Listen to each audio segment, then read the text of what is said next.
Down go the Ducks, 30-20 in Autzen Stadium. I'm George Wrighster, former NFL player, college football analyst for CW. I was at the game and I didn't get a chance to do the live before I traveled back home. So I just got back home. It is midnight right now. I've been home for all of 12, 15 minutes, but I told y'all I would get this done, and I didn't get a chance to get it done in the airport. So here we go. We are going to break down this Oregon loss, what it all means. You guys like, subscribe, get notifications, tell a friend about it. And if you, because I told you guys I would do it, so I wanted to make sure that I got it done. I am a man of my word. A lot of people were asking, oh, George, is this actually going to happen? 100%. We do not duck smoke. And remember, I am college football's honesty broker. So you know what that means? That means that good, bad, indifferent, whatever it is, my team, not my team, whatever it is, you have to tell the truth. All right. So first of all, we got to give credit to the winners. We got to give credit to Curt Cignetti. We have to come in with the Indiana Hoosiers. They did an absolutely amazing job. Now, the thing that they did was outside of that pick six, which was obviously devastating for them at the time because they were dominating the football game, they came in with a plan. And if you listen to anything, you listen to the pregame, you listen to if you watch the notes that I put up before the game today, I told you exactly what Indiana was going to do. It was obvious, it was clear as day. Everybody and their mama knew what Indiana was going to do. If you listen, they are a easy access team. They are going to RPO you to death. They're going to throw quick outs. They're going to throw slants, all of this stuff. And then they're going to try to hit you big on some big play actions. But I also told you that that Indiana was not going to be able to hit big, long play action passes because they weren't going to be able to block Oregon. That was 100% true. Everything I told you in terms of the path to Indiana winning absolutely happened. Now, did I expect that to happen? 100% no. Because I believed that Oregon's defense was going to have success, which they really did. And I know that 30-point number looks really high, but when you dig into it, they only gave up 215 passing yards, and they gave up 111 rushing yards on 37 carries, which is 3 yards per rush. So if you're looking at the defense, how can you be upset with the defense? And then they also, think about this. They also only allowed Indiana 5 for 14 on third downs. 5 for 14. So that is the good part. You didn't give up a bunch of yards. You didn't get gashed. You did not give up explosive plays. And you held them to 5 for 14 on third down. So all of this, you're like, how did this happen? Well, if you think about it, this is a bunch of short fields. Indiana got short fields with the pick, they on the tip ball, and they just found a way to make plays. And a large part of it had to do with Indiana's defense. Now we're going to jump around a little bit here, but I wanted to make, and you guys hop in the chat. If you guys send your questions in, I will get to them in the chat once I finish the initial breakdown. Dan Lanning after the game. Actually, before we even get to Dan Lanning after the game, I want you guys to pay attention to Curt Cignetti, and Dan Lanning because there is a mutual respect there. It is something there because there is something with Dan Lanning and James Franklin. There is something with Curt Cignetti and other coaches and James Franklin and other coaches. They got something there. But but Dan Lanning and Cignetti, there's a mutual respect there, and you get it. It goes to when he took a knee at the end of the game, let the Ducks get the ball back. And it goes to Cignetti didn't come into this game as brash and arrogant and all those things. as he had previously been in games in the media. He didn't do it at all. And even in the post game, very gracious, and you're just like, I wonder why. Because there's respect there. And he also knows, I believe this, I believe that he knows that his Indiana team played a great football game today. Not just a good football game today, but a great football game. And that if you do have to see Oregon again, could go a little bit differently. Now, I believe that Dan Lanning in his post game, if you heard what he said in the post game, he said that he believed that they got out coached today. He praised his team's effort, constantly said, we got out coached. We got out coached. Our plan was bad. Our plan needed improvement. And we needed to have different answers for things that came up. That signals good things if you are a Ducks fan, because number one, you're looking at your team. You lost. There was no lack of fight. There was no lack of play hard. These were execution issues and planning issues. And when you have a bad plan and you don't execute versus a really good football team, you are going to lose football games, even if you are the more talented team. And that's what happened today. Let me go to my keys to the victory. That way everybody can know that your boy was on top of this in every single stage. So I said prior to the game that the keys to victory for Indiana: run the football. Their pass game is predicated on RPOs, and the only times the Indiana offense has been stopped is when they couldn't run versus Iowa, and then in the CFP game versus Notre Dame. And then the Ohio State game last year too. All three things have been true, and Oregon was putting a kibosh on Indiana's offense because they couldn't run the ball at a high level. Then stay on schedule, which Indiana did in the second half. Win first down, 4+ yards, stay out of third and longs, because Indiana can't block Oregon's front four consistently and drop back passing. Number 3, window dressings. Is Indiana strives off easy access throws, but Oregon doesn't give those up, so Indiana must use creative formations and motions. And the other thing, and then stop the run without blitzing.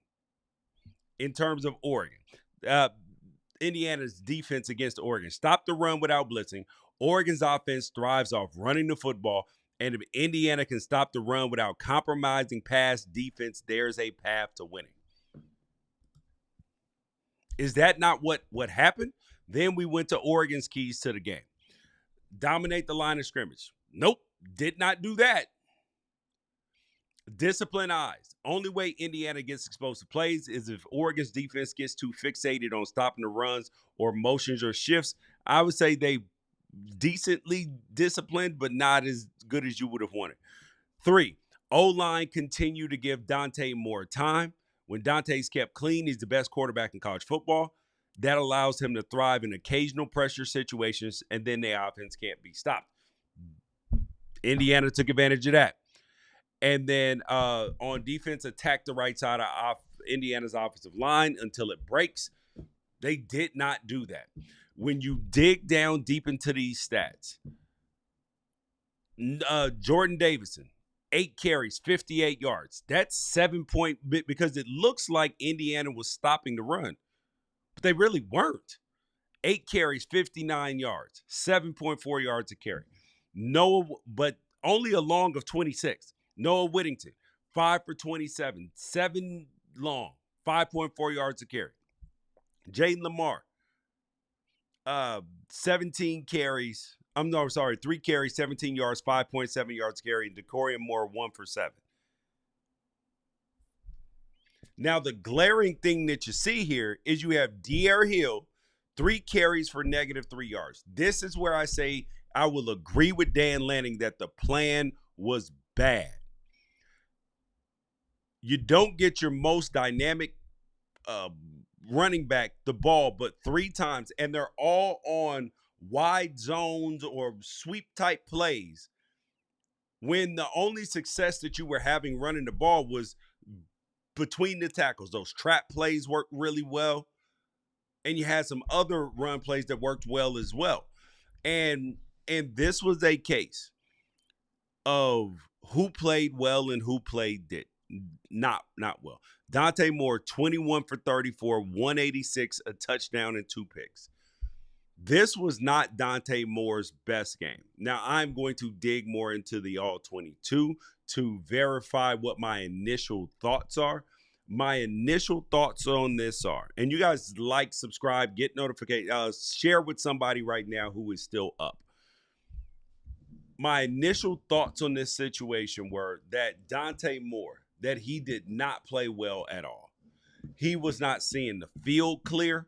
And this is when you know a quarterback is not seeing the field clear, when he's doing things. He got sacked 6 times today. And the offensive line is going to get a lot of blame for that. Dante Moore took 2 of these sacks himself. Both times he ran out of bounds instead of just throwing the ball away and saving some extra yards. Those are plays that can't happen as your quarterback. Those are plays, those are simple plays. Just throw the ball away. Take the incompletion. Who cares? It is better than being in 2nd and 14, 3rd and 16, instead of 3rd and 10, or instead of, 2nd and 9. Throw the ball away. So, yes, Indiana did get some pressure. However, there was another time where Dante got sacked. It was a scat protection. If you don't know what a scat protection is, that's when all 5 guys are out on routes. The back, it was actually Noah Whittington. They were going toward the big jumbotron, and Noah Whittington runs like a little wheel route out of the back. They blitz off the same side. And when you are a quarterback, you're normally going to throw into the blitz. Noah Whittington standing over there all by himself. Dante just has to throw into the blitz to him. He might hit his head on the goalpost. There's nobody there. So, big picture, when it comes to Indiana and when it comes to Oregon, there's going to be a lot of people, and mind you, there's going to be a lot of people over the next few days, because we're getting into the narrative time of college football, the narrative time. There's going to be a lot of people who are they're going to be, oh my God, who's Oregon's best win? And this, and oh, they're not that good. Their best win. This is narrative talk. These are people trying to discredit Indiana because they don't really feel comfortable with Indiana being one of maybe the best team in the country right now in terms of resume and everything else. They don't want that to happen. So they have to try to discredit or question what Oregon is. When anybody with 2 eyes looks at this team, they look at the talent, they look at what they put on film, and they're like, yo, that's a really good football team. So don't pay attention to the noise. I'm telling you it's coming, because they're trying to discredit Indiana in this matter of fact. They're trying to discredit them, and they're going to minimize it. So here is the counter to that, because they're looking at it, because people get so focused on recruiting rankings, coaching pedigree, history of your university, and none of that matters in this era of college football. Ask Florida State. Ask Florida State.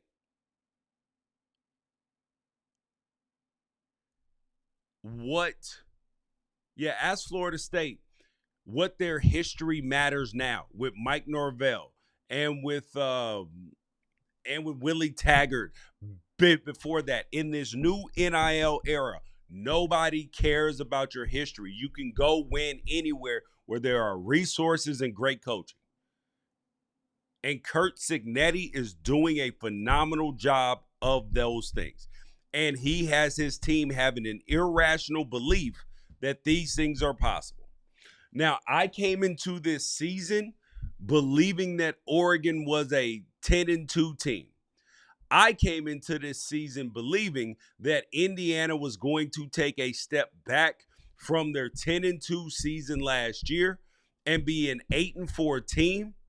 And I picked them like somewhere near the bottom, like the middle bottom of the Big Ten. So, number one, I was wrong. I apologize, Indiana. I was wrong about you. But my reasoning was correct, but the outcomes were wrong. And we are going to get more. And I want you college football fans to understand this. We are going to get more and more of that as this NIL transfer portal era continues to develop, because we have no idea what teams are going to be until you get on the field, because recruiting rankings matter, yes, but then also transfer portal, coaches, all sorts of things. Like, you cannot roll your helmets out or throw your jerseys out on the field and win anymore, because the difference between the margin between a 5-star player and a 3-star player, it used to be a huge gap. But now the margin between a 5-star player and a 3-star player is as small as it has ever been. It is as small as it's ever been. And I appreciate that. That is why we have great college football right now. There's a reason why Washington State almost upset Ole Miss today, who was number 4 in the country. But back to the game that was today at Autzen Stadium. These were two very good football teams. And Oregon was held to 3 for 14 on third down. 3 for 14. Indiana had 23 first downs. Oregon only had 14. That's it. Oregon's offense got absolutely stoned. They had 20 points, but they only scored 1 touchdown. 1. Finney on defense, that kid is an absolute dog, a stud. Duck fans, do not expect to see him for more than 3 years in your uniform. He will be a first-round pick in the NFL. And there is talk that there is a kid in number 14 that isn't playing a lot yet, because he's still filling things out, learning the defense, everything else that might even be better. Think about that. So that is definitely something to think about. Now, one of the things that people have been questioning is the running back rotation. Now, today you saw Jordan Davidson get the lion's share of lion's share. He only got 8 carries. And there were only 21 carries in the game. And I believe that Will Stein is the best offensive coordinator in college football. However, today was not his best day at all. I thought he got a little bit too tricky. And sometimes coaches who are really smart and really good, they fall into traps. They fall into traps where they are winning on paper, right? They're winning on paper. They're drawing up, scheming up cool things. And then they forget, like, hold up. We're bigger, stronger, faster than them. Like, we don't have to do, and the term I'm going to use is trick dick, because that's a term that coaches use. It's like, you don't have to do the tricky stuff. Like on fourth down, on 4th and 1, looking to the sideline, snapping while they're not looking. Dude, line up and run their ass over. And I felt like Will Stein today, he got a little too tricky. He was trying to throw the ball a little too much, when the actual answer to the test was to line up and physically dominate Indiana. Their defensive line, as good as it is, and as good as they prove to be, they are thin. They do not have the same depth. And you are going to lean on them, and then in the 4th quarter, they would have broken. But that's not what happened. There was way too many passes attempted. Your quarterback's not seeing it clean. None of that. And now let's go to and I knew something was weird. On the third play of the game,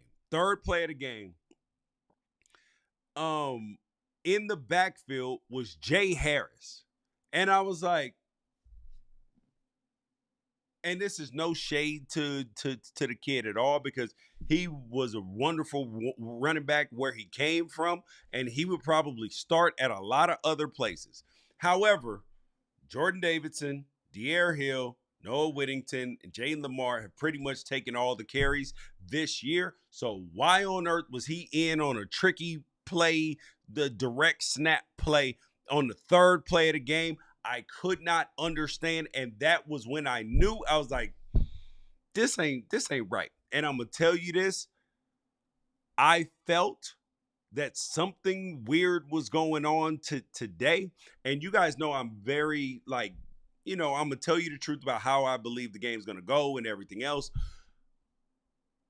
I had a weird feeling all day today. And I will tell you too, I wanted to say this in the beginning. This was, and you see the demeanor, and I talked to other people, and then I was in the locker room after the game as well. This is the best I have ever felt about a team and a situation and just the overall picture after any loss, right? Any loss. This is the best that I have ever felt about a team after a loss. I was like, oh, wow. This is a growing moment. This is an opportunity for a young team to get better and learn how to win. I expected the Ducks to be 10-2 coming into this season. And then after the Penn State win, I was like, oh, wow, this is an 11-1 floor now. Now, I still do believe that the floor, now that you lost the game, now the floor probably goes back down to 10-2. So let's look at the rest of the Ducks schedule and look at the rest of Indiana's schedule because we're going to see what's left on here. So for Oregon, you got at Rutgers this week, which to me, that is clear how that game is going to go. Rutgers quarterback is not good enough to beat him. Yes, it is a 3 time zone game, but I am not worried about a rebound. Wisconsin. Did you see what Iowa just skull drug Wisconsin? Wisconsin's got nothing good going in any way, shape, form, or fashion right now. So believe that that's win. At Iowa, you just saw Indiana had a tough time with Iowa, but the problem is Iowa is one-dimensional, and Oregon will be able to stop the run because they've been able to stop the run against everybody else. So that looks like a win. Minnesota's not playing good football, and it'll be at Autzen. That USC game and that Washington game, those are going to be the gotcha games for Oregon. That's going to be because I think that the next 4 games for Oregon, they're not layups because there are no days off in the Big Ten, despite what the SEC people, there's no days off in the SEC. There's no days off in the Big Ten either. But that USC and Washington game are going to determine whether the Ducks end up with a home playoff game or a bye or anything like that. That's how that's going to work out. And now on the Indiana side, and I'm going to get you guys' comments. Keep throwing them in the chat. Indiana, they got Michigan State this week. That is going to be and it's at Indiana. They will be ready for that. And Michigan State's just not even physical enough to be able to beat them. Then they got UCLA. Now, the way UCLA has looked the last 2 weeks with Jerry Neuheisel, they on to something. They look like the 25th most talented team in college football right now, which is what their recruiting rankings say and transfer portal rankings say. Then they're at Maryland. Maryland has been playing good football, but they just can't close games. They've been losing games for no damn reason. Then they're at Penn State, who is absolutely quit right now. They lost to Northwestern today. And then they got Wisconsin, layup, Purdue layup as well. So yeah, Indiana's not home free, but it is not the most difficult path that you've ever seen. All right, let me get to you guys' questions, and then we'll get more. Oh, somebody said nailed it. That's Dennis Dreschmeyer. That sounded like a preview of your show with Aaron Fentress this week. Yep. It appeared Dante is from Dan Muscatel. It appeared the picture Dante expected to see from practice was not what he saw on the field. Fair assessment. Okay. Ooh. So here is my honest assessment of Dante, and I've said this every single time that I've talked about him prior to this season. And the reason, and if you remember after the Penn State win, I talked about why I believe that he got so emotional was because of what happened at UCLA. It shook his confidence. And then he figured out that was the moment, oh, I am who I think I am. And now today, the thing I did not like was after that second interception, which was a bad interception. He's walking off the field, his head was down a little bit. And that was a revert back to the UCLA, to the end of the UCLA time. And for him to lead the team, we are going to find out what Dante is really made out of. It is, I believe the kid is tough. I believe the kid is resilient. And I believe that he has grown past because here's the thing is, if you quit once, you'll do it again. But I do think that there are exceptions to that. When you are a young kid that is thrust into a situation where you're not ready for, and you get broken. He got broken mentally at UCLA. And then he made a mature decision, sat behind Dylan Gabriel for a year, grew as a leader, grew as all those things. So I believe the kid is going to take inventory of this moment and figure it out. And this is the exact game of why. Because I was standing on the sideline talking to NFL scouts today. Why Dante Moore, no matter what happens, because he's probably going to be looked at as the number one quarterback if he came out this year, is to stay in school for one more year, even if he were going to be the number one overall pick. Because there's some growth that needs to happen in terms of to guarantee his long-term NFL success, not just a money grab. Like if you're Anthony Richardson and they're going to pick you 3 or 4 as the Colts, that's a money grab. You got to go get that because you fooling everybody. You getting over. Dante Moore, his skill sets and everything are going to translate over. And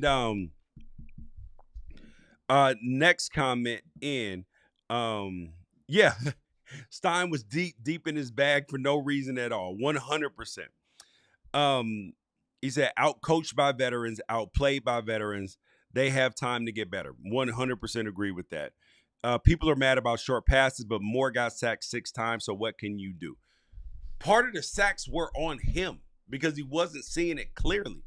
You're going to have some pressure. Throw the ball away. Dirt it. Do all like something. There were opportunities. There probably should have been 2 sacks today. Rest of them, the ball's got to get out. Good game today, y'all. Much respect to Oregon's team and fans. Yo, the Indiana fans, I will say they were absolutely amazing. These people were like I was with them in the airport and everything. Like these were just gracious humans. I was like, I mean, but this is also what happens when you move to the Big Ten and you don't have a rivalry there. So there's no bad blood. Like there's no horrible losses. There's no somebody, burned the flag, stole your pig, burned, poisoned your tree. None of that. Why did they show Indiana the same look on that 4th and short with Davidson that they'd always been going to prior games, too predictable? I wouldn't say that so much. I thought that was more execution. Like you have to be able to execute. in those moments, because the thing about football is at some point in time, everybody knows you're going to run it. Like Penn State knew Oregon was going to run it on that fourth down in the fourth quarter. Knew that they were going to run it, and you have to line up and be like, my chin strap's tighter than yours, my mouthpiece is in, and we gonna run you over. It was just poor execution on that play. Next comment. Driving with a chance to tie and win and get picked made me feel for Penn State. Absolute, well, gut punch. Yeah, that tip pick, that was tough. That was tough. That was definitely tough. But this was great play by Indiana. And people are going to act like that this was their angels in the outfield moment. It wasn't. This is a really good and well coached football team. But I will tell you this, and I believe that Indiana fans would probably agree with this as well, is that, and it's funny because I'm getting ready to say this, but I have always rejected when other people said it. But I do believe that in this course of college football, it's actually applicable to say. When people say the term, oh, well, if this game was played 9 times out of 10, you get a different result, or Oregon wins 7 out of 10 times, or whatever. Well, this is a rematch that could happen in the college football playoff, hell, or even in the Big Ten playoff for that matter. So, yes, if you are Oregon, you would, and you can tell by Dan Lanning's comments after the game that they feel like, oh, this is a game that we can do better. And I want you to hear as well how somebody is authentic and being real. I listened to Dan when I was on the plane. I listened to Dan Lanning's post-game press conference. Those were the exact words he said to the team after the game. That's what he said to the team after the game. So the same thing he said to the media and the same energy. There wasn't in the locker room. There was not this, hey guys, like, yeah, no, he said the exact same things. And that's why I felt comfortable saying that right now, because the man is consistent. That's why his players fool with him. That's why everything. Because they know that the man is consistent and he's putting in the work. And they're going to look at this tape and they're going to come up with a better plan. Daddius Prime says, would also like to add that I want to see Dante let that dog out of him 100%. One thing I like with Bo Nix is that he has some moxie and some fire to him. Dante is cold, but in games like this, the team needs some fire. I can hear that. Now, their energy is different, and Dante has to be himself, but I do want to see a little more like, hey, come on, dudes, let's go. Occasionally. Because that's not his personality. Like, he's not as fiery as Bo is, but you can still be that kind of guy and still your teammates still instill that confidence and belief in them. Cameron Scott says, Chip's Kelly services are needed in Eugene until Lanning makes a change at DC and the staff. The Ducks are going to be a program that is not built for the pro season. They can't stop the run. Shaking my head. I would totally disagree with that. They gave up 3 yards per carry on the day. 3 yards per carry. And Roman Hemby had 3.7 yards per carry, and he had 19 carries. Longa 14. And Longa 14 by Kalen Black. Longa 14 by Fernando Mendoza. They all had 1 14-yard run. Now, those are technically explosive plays. The 12-yard pass, 12-yard run, 20-plus yard pass. there was some lack of discipline with the quarterback in terms of letting him get some runs. But for the most of Oregon kept everything in front of them. And Indiana played a very safe football game. They were on the road, hostile environment, but I will say this because I was at the Ohio State game last year. Ohio State was the loudest football game that I had ever been to, college football game that I had ever been to. This game today, it was loud. They had some false starts, but it didn't have the same energy and buzz as that Ohio State game did. So I will implore Autzen crowd, you got to pick that up a little bit. That's on y'all a little bit. But the team didn't give you a whole lot to have a whole lot of energy about as well. Yeah,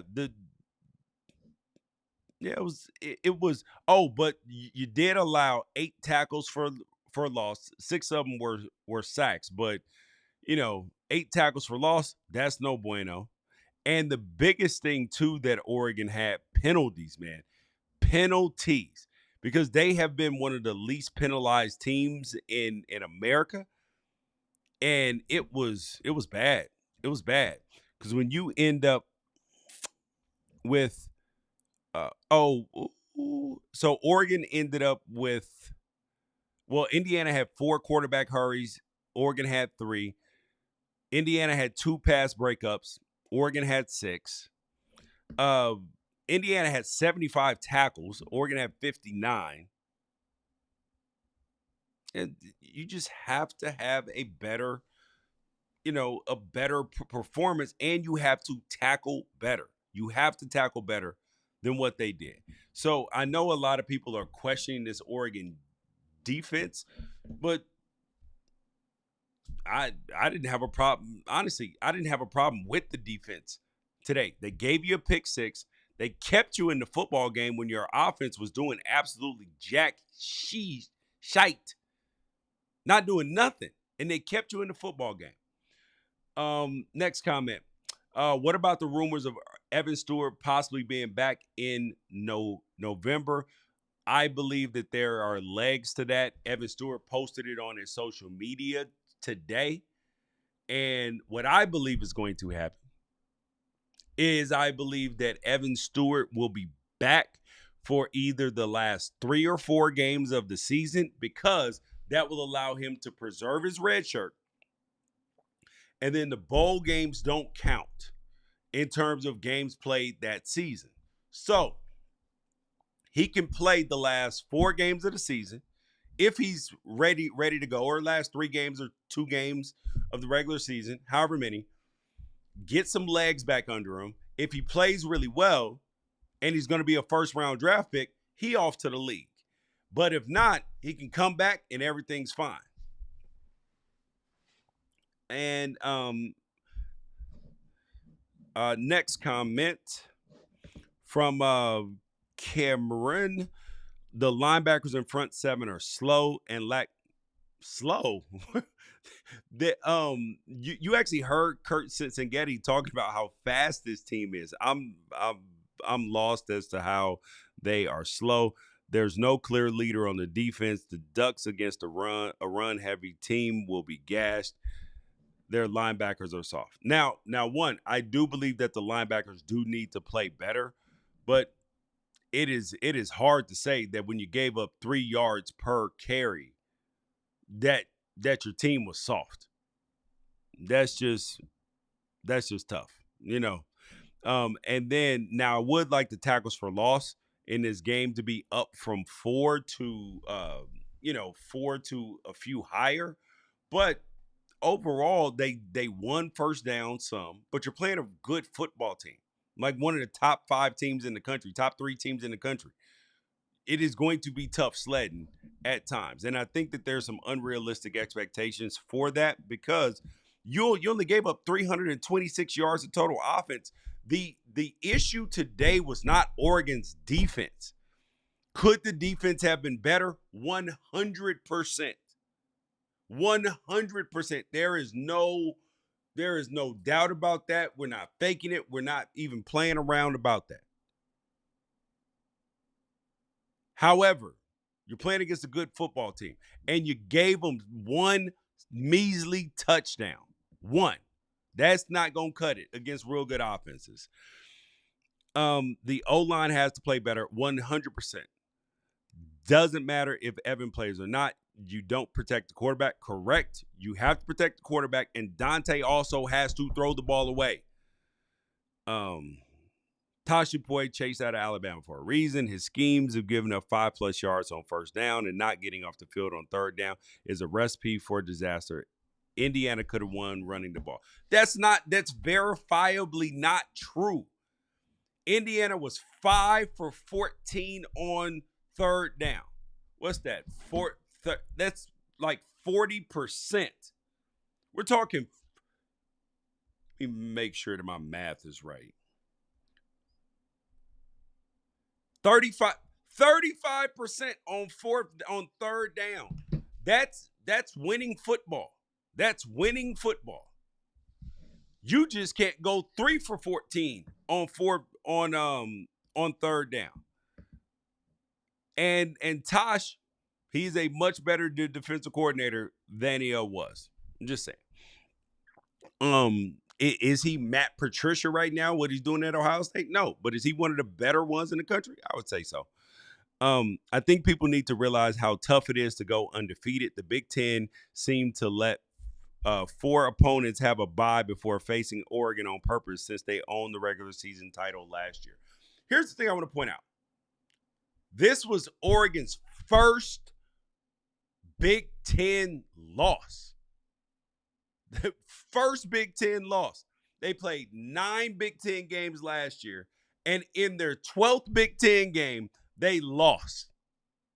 Think about it took 12 Big Ten games to catch an L. Ohio State has lost twice in that time in Big Ten games.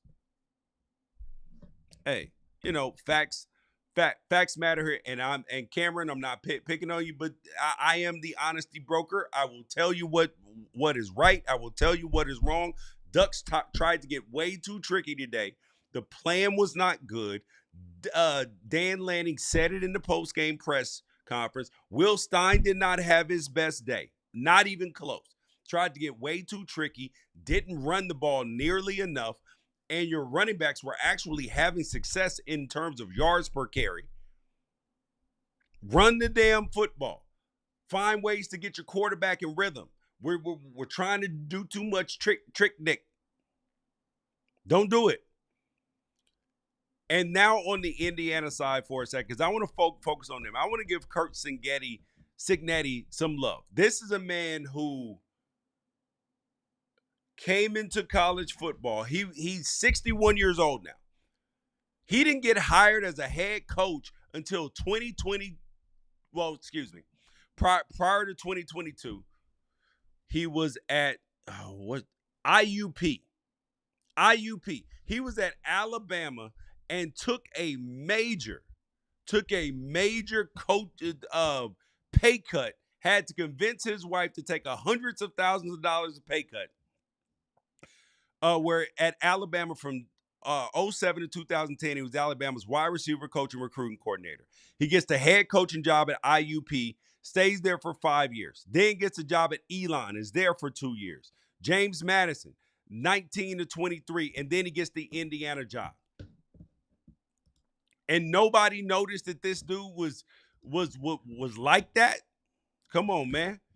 His coaching record: 8-3, 11-1, 11-2, and now was he 6-0 this season? He finds a way to win, man. He finds a way to win because, and mind you, if he ever gets 5-star players, it is going to be hell on earth for everybody because what they're running is not tricky. It's not fancy. It is. And I don't want to, and what I'm saying is going to sound like I'm minimizing what they do because I'm not. They are efficient at what they do. But if you notice, there was not drop back passes. They're not just putting the ball all over the place, taking shots and all of that because Oregon is more talented. Oregon is a more talented football team. But Indiana who has very talented players. They have NFL players on their roster. Oregon has more. And I want to get to the Pons conversation for a second, because all I heard all week, Pons is the first round corner. Pons first. I talked to NFL scouts today. Here is the thing. Pons is sticky, 100%. But we're talking about a 5'8", 5'9" corner. Ain't getting drafted in the first round. Ain't getting drafted in the second round. Ain't getting drafted in the third round. Sorry to be the bearer of bad news. But the kid is sticky, though. Next comment. Comparing Oregon to Ohio is a real contender, like comparing apples to oranges. Saban did not mind making the necessary changes to win games that matter. Lanning still doesn't understand. Okay, well, listen, we will agree to disagree on that, because you were saying that, that they were running the ball efficiently when the numbers say they weren't. Only 3 yards per carry. They weren't averaging 5 yards on first down. They were averaging less than 4 yards per play on the whole game. I'm just saying. Troika got some recognition at JMU, but IU was the first Power Four to offer him a head coaching job. 100%. Indy sports fans. Cignetti is a program changer, and he keeps his coaching staff together wherever he goes, which is huge. You are right about that. But his coaching staff is going to start getting poached, because that's just the way it works. When you have a lot of success, other people want successful people from around you, which will be a compliment to what he's doing, because people looked at Indiana last year as a fluke. And I always use the term, if you do it once, it's an accident. If you do it twice, you can really do it. And he's doing it twice. So they looked at, oh, they didn't play anybody. This. Well, now what you going to say? You walked into one of the hardest places to win in all of college football, and you put your foot on Oregon. You did. And you get credit for that. Yeah. Yes, I will agree. Indiana is beatable, and I do believe that they're beatable by Oregon if Oregon plays a better game and has a better game plan. That's necessary. That is 100% necessary. Indy sports fan talked about, yes, Tom Allen did get taken, and Tom Allen's over at Clemson right now, I believe. Dan Muscatel, 9 minutes time of possession in the second half for Oregon, 4 first downs, not a recipe for offensive or defensive success for the Ducks, 100%. Now, I'm so happy that you brought this up, because I want to bring up a point. Like, people talk about, and you guys make sure that you like, subscribe, share with a friend, is time of possession. Time of possession is the most overrated stat in college football, except for in the end of games. Because there is, when you look at the numbers, when you look at the metrics, time of possession has no correlation between winning and losing. It doesn't. Like, teams with the bigger time of possession don't win. Like, there's no correlation between winning and losing, because you have some of the more efficient offenses, and the best offenses score the fastest, while some teams hold the ball longer and they can get first downs, but they can't put the ball in the end zone. They kick a lot of field goals. So that's kind of the way it works. But I will agree that when your defense is constantly being on the field because your offense is not getting first downs, it creates short fields for you. Because if every time you don't get a first down, that's 10 yards closer that they get to your end zone after your punt. And so today, Oregon's offense could not get in any rhythm, and Indiana gets a lot of credit for that. Now, Oregon's plan, yeah, sure, it needed to be better, but listen, you can have all the best plan that you want to, and then you get punched in the mouth. So, Um.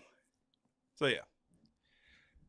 So anyways, um, tomorrow we will have the full breakdown of the entire college football slate. But I wanted to come on, talk to you guys about this today. Let me check my notes to make sure I didn't miss anything. Um. Oh yeah, yeah. This the credit to Indiana. They just came in Autzen Stadium and kicked Oregon in the teeth. And but the future outlook. That's the last thing I want to say. Future outlook for the Ducks.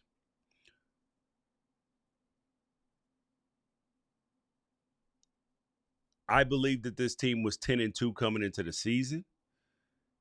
Thought that elevated to 11-1 after the Penn State game. Thought they learned how to win. I do believe that they learned some things.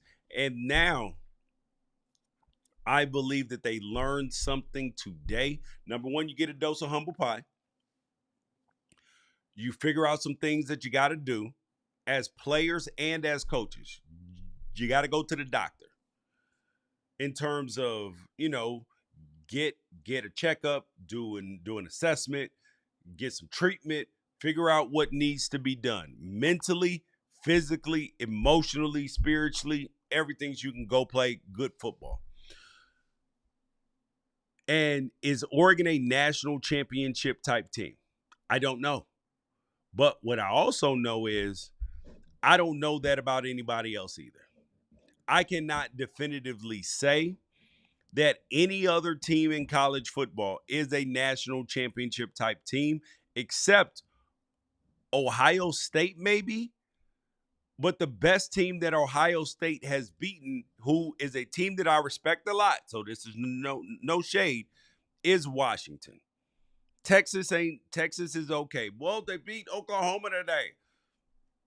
John Mateer had like a day of practice and threw 3 picks. That ain't even his style. So I'm put less into that. And then Illinois is a good team too, but they got smoked by Ohio State today by 18. And yeah, so it was just yeah. So Ohio State has one ranked win right now with Illinois because Texas was unranked this last week. So you know, can can Miami be beat? 100%. Ole Miss for sure can be beat. So can Texas A&M. Oklahoma just got beat. I believe Oregon can beat Indiana, so that means other teams can beat Indiana. Alabama already got beat. Texas Tech is a very good football team, but they look beatable. Georgia already been beat. LSU been beat. Tennessee been beat. Georgia Tech's not good enough to win a national championship, but they're a good team. Missouri got beat. Michigan's been beat twice. Notre Dame's been beat twice. So you can't tell me that Oregon's not a possible national championship team when everybody in the field can be beat. And that is the best thing about college football right now. And I love it. I love it, and you should too. All right, I'm gonna get some sleep so I can come back tomorrow and at about 4:30 and give you guys a great show there, breaking down all the college football. Y'all make sure that y'all like, subscribe. I appreciate your time. I was at the game today. I appreciate your energy, man, because the channel has been growing so fast, man, so fast. And I'm so thankful for you guys. And I don't want that to go understated. We're gonna at 25,000 views. We're gonna have, subscribers. We're gonna have some giveaways. We have all this stuff, man, because you guys have made me quitting my job, my other job. Mind you, I still have up many jobs. Doing national radio every day so I could spend more time doing this a reality, and I appreciate it and I thank you. Peace out. Catch you guys later.